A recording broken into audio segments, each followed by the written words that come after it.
കഥാഗതിയിൽ മുഴുവനും അന്തർധാരയായി വേദവ്യാസ ഭഗവാന്റെ ഒരു ഇടപെടലുണ്ട്. സാർ, ഈ വ്യാസൻ ഒളിഞ്ഞും, സാർ പറഞ്ഞ പോലെ ഒളിഞ്ഞും തെളിഞ്ഞും ഒക്കെ കഥയിൽ നിറഞ്ഞു നിൽക്കുന്നു.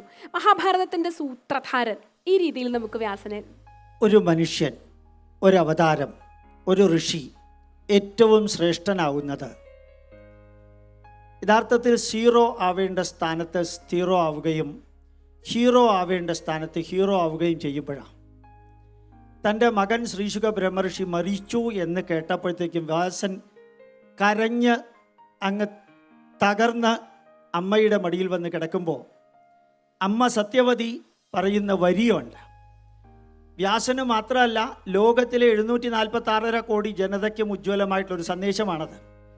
മകനെ, നീ 18 പുരാണങ്ങൾ എഴുതി, 18 ഉപപുരാണങ്ങൾ എഴുതി, വേദത്തെ 4 വ്യസിച്ചു.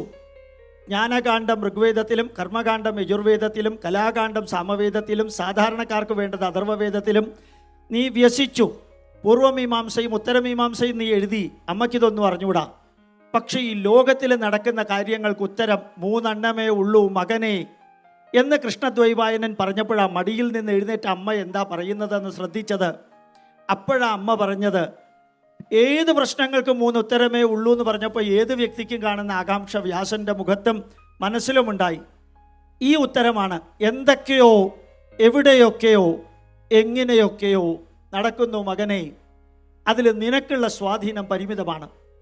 ആ വരിയാണ് എനിക്കും നിങ്ങൾക്കൊക്കെ ആപ്ലിക്കബിൾ ആയിട്ടുള്ളത്. എന്തൊക്കെയോ എവിടെയൊക്കെയോ എങ്ങനെയൊക്കെയോ നടക്കുന്നു, അതിൽ നമുക്ക് ചെയ്യാൻ സാധിക്കുന്ന വിളക്ക് കത്തിക്കൽ ചെയ്യുക. 2, കവി എന്ന് പറഞ്ഞത് നചികേതസിൻ്റെ മുമ്പിൽ യമധർമ്മരാജാവ് കാലം കൊടുക്കുന്നൊരു ഉപദേശമുണ്ട്. ഉത്തിഷ്ഠത ജാഗ്രത പ്രാപ്യവരാൻ നിബോധത.